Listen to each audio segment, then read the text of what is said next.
मग मॅडम तुम्हाला संशय कोणावर आहे का? त्याच्यावर त्या म्हणल्या नाही बुवा, संशय असा कोणावर, म्हणजे संशय असता तर मी त्यावेळेलाही लढले असते आणि माझ्या पोराच्या खुनाला निश्चित शिक्षा मिळवून दिली असती. त्यानंतर ते झाल्यानंतर मग आम्ही मेखला मॅडमना भेटलो. त्यांनी हे रिवाइंड केलं, रिपीट केलं की नाही बुवा, आमचा संशय कोणावरच नाही. आता आमचा व्यवसाय व्यवस्थित चाललेला आहे, माझे हे चाललेले आहेत. आता माझंही काय लग्न करायची इच्छा नाही आहे, पण माझा मी 20% हिस्सा देते आहे, पण माझ्या विल लेटरनुसार राहिलेला 80% देखील हिस्सा, म्हणजे माझ्या मृत्यूनंतर माझे सगळे प्रॉपर्टी त्या ट्रस्टलाच जाणार आहे. ओके. तिथं माझ्या मनात एक प्रश्न आला, माझ्या म्हणजे पटवर्धनांच्या मनात एक प्रश्न आला की दोन्ही मायलेकी समाजकार्याकरता स्वतःला जुंपून घेऊन हे करतायत, फक्त मॅडम अशा आहेत, देवी अशा आहेत की ज्या 20% नेट प्रॉफिटचा हिस्सा समाजसेवेकरता ठेवतात, बाकीचा 80% हिस्सा कुठं आहे किंवा त्या काय वापर करतात याच्यावर काही त्या बोललेल्या नाही आहेत. मग आम्ही त्यांच्या कॉलेजमधल्या जुन्या दोस्तांना भेटलो. त्यावेळेला बिंबा म्हणून एक त्यांची मैत्रीण आहे, ती बोलता बोलता बोलली, खरं तर रतनला खूप आवडायची ती, पण प्रपोजल सगळ्यात पहिले मनोहरनी केलं आणि त्यांच्याकडं असलेली एकंदर प्रॉपर्टी आणि सुखवस्तू घर बघून देवीनं होकार भरला. Point to be noted. सगळं चेक केलं. मग मनोहर ड्रिंक्स घ्यायला का लागला होता, मग हळूहळू त्याची माहिती काढायला सुरुवात केल्यानंतर एक जुने डॉक्टर भेटले. हे सगळ्यात शेवटी मनोहरची ज्या वेळेला आम्ही स्टडी रूम आणि कपाट चेक केलं, त्या कपाटामध्ये आम्हाला डॉक्टर अल्ताफ यांचा एक रिपोर्ट बघायला मिळाला आणि त्या रिपोर्टनुसार आम्ही त्यांना भेटायला गेलो. ते म्हणले विचार करावा लागेल, 20 वर्षापूर्वीची घटना, हा माणूस एकच रिपोर्ट आहे, एकदाच येऊन गेलेला होता, याचा अर्थ तो रिट्रीटमेंटला आलेला नाही. मग माझ्याकडं का आला होता, म्हणले तुम्ही जा थांबा, मी चेक करून सांगतो. म्हणून त्यांनी चेक करायला सुरुवात केलं. त्यांना एक फाईल सापडली आणि त्यात डिटेल्स आलेले होते. त्या डिटेल्सनुसार मनोहरच्या इच्छा हळूहळू कमी होत चाललेल्या होत्या आणि देवींच्या इच्छा हळूहळू प्रबळ होत चाललेल्या होत्या. त्यामुळे दोघं एकमेकांना पुरेसे पडत नव्हते आणि देवी अतृप्त राहत होत्या. त्यावरनं दोघांचे वादविवाद जास्त वाढत चालले होते. त्यात मनोहरला डायबिटीस फाईंड झाल्यानंतर किंवा इतर काही कारणांमुळं असतील, पण त्यांचा सेक्समधला इंटरेस्ट खूप कमी झाला होता आणि तो वाढवण्याकरता म्हणून देवींनी डॉक्टर अल्ताफांकडे त्याला पाठवलेलं होतं. हे रिपोर्ट त्यांच्यामध्ये नमूद केलेलं होतं की एकंदर परिस्थिती बघितली तर मनोहरचे स्पर्म काउंट्सही जरा कमी असल्यामुळे त्यांना इश्यू होणं अवघड आहे, असे रिपोर्ट्स आहेत. आणि त्यामुळं त्यांची त्या ह्याच्यातली आपण म्हणू इच्छा कमी झाली होती आणि त्यामुळं ते थोडेसे टेन्शनमध्ये असायचे. त्यातच त्यांचे ते ड्रिंक्स वाढले होते, अमुक झालं होतं, तमुक झालं होतं. इथपर्यंतची स्टोरी कळल्यानंतर आम्ही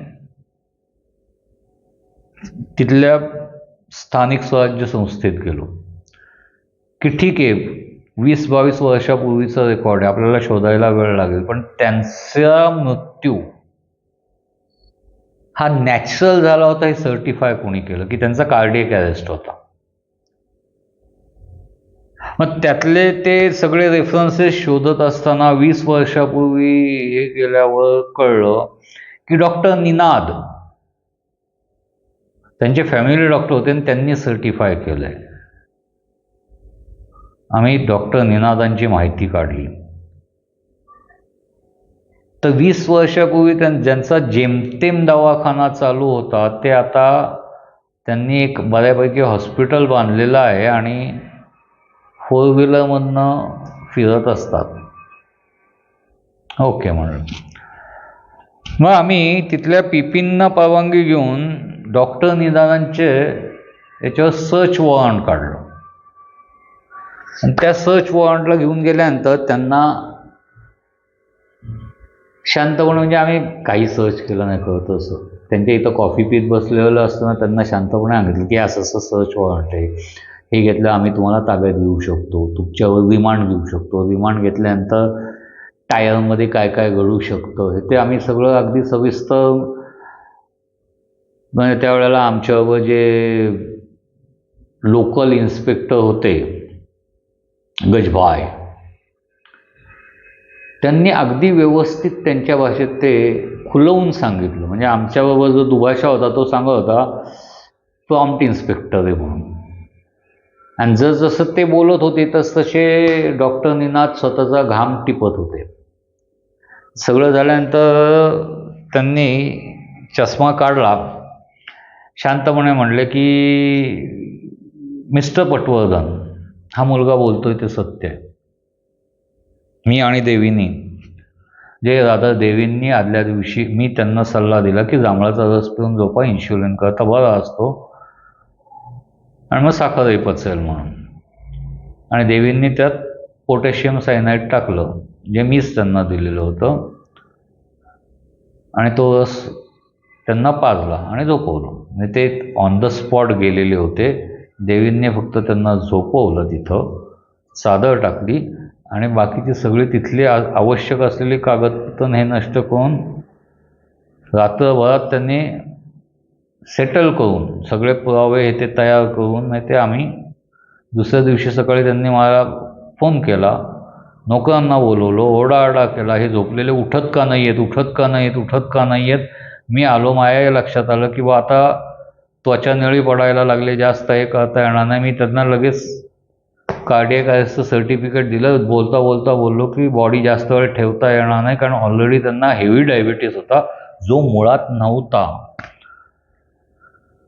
आणि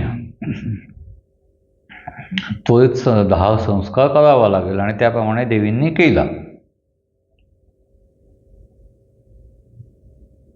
बदल्यात ज्या माझी भाड्याची जी जागा होती दवाखान्यांची, ती सगळी जागा मला प्रॉपर्टी दान म्हणून देण्यात आली देवींकडनं, कारण जागा त्यांचीच होती. तिथंच हॉस्पिटल बांधायला मदत करण्यात आली. आज मी जे काय आहे ते देवींमुळं आहे. पण खरं सांगू इन्स्पेक्टर,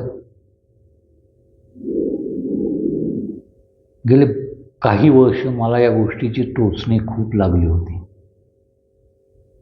हे जे काय आपण वैभव उभं केलं ते आपल्या बुद्धिमत्तेवर नाही आहे किंवा आपल्या हातगुणावर नाही आहे, ही चोरी आहे. हे कुठंतरी माझं चुकलं आहे, आणि मला कायम असं वाटायचं की नाही, हे सगळं सोडून निघून जावं, कबूल करावा आपला गुन्हा. पण धाडस नव्हतं. बरं झालं गजभाई, तुम्हाला वाटत असेल की तुमच्या घाबरवण्याला मी घाबरलो, पण खरं सांगू बा, इतक्या अचानक तुम्ही हा विषय काढल्यानंतर मला घाम यायला लागला, मला स्वतःला टेन्शन यायला लागलं, आणि मला जाणवायला लागलं की हो, ती वेळ आली आहे आपण आपला गुन्हा कबूल करून शिक्षा घेण्याची. त्यावर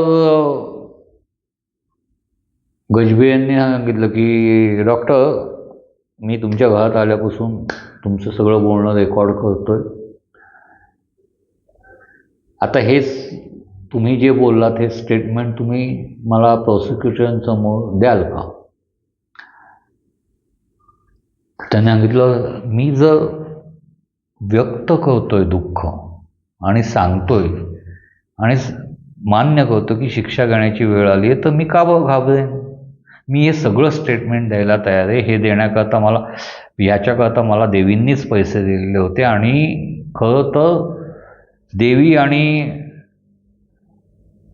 रतन यांचं प्रेम प्रकरण 11वीपासूनचं होतं. मनोहरमध्ये घुसले आणि जसं घुसले तसं रतनच्याही लक्षात आलं की हे आपल्या आयुष्याला कलाटणी देणारी गोष्ट ठरू शकते. म्हणून रतननी देवींना सांगितलं की तू त्यांच्याशी लग्न कर. आणि नंतरचं मात्र मनोहरच्या नशिबाने घडलेल्या गोष्टी आहेत. त्याला डायबिटीस हेरिडिटरी होता किंवा त्याचं त्या स्पर्म काउंट्स कमी असणं ते यात कुठेही रतनचा हात नाही आहे. ती दैवाने त्याला दिलेली साथ आहे.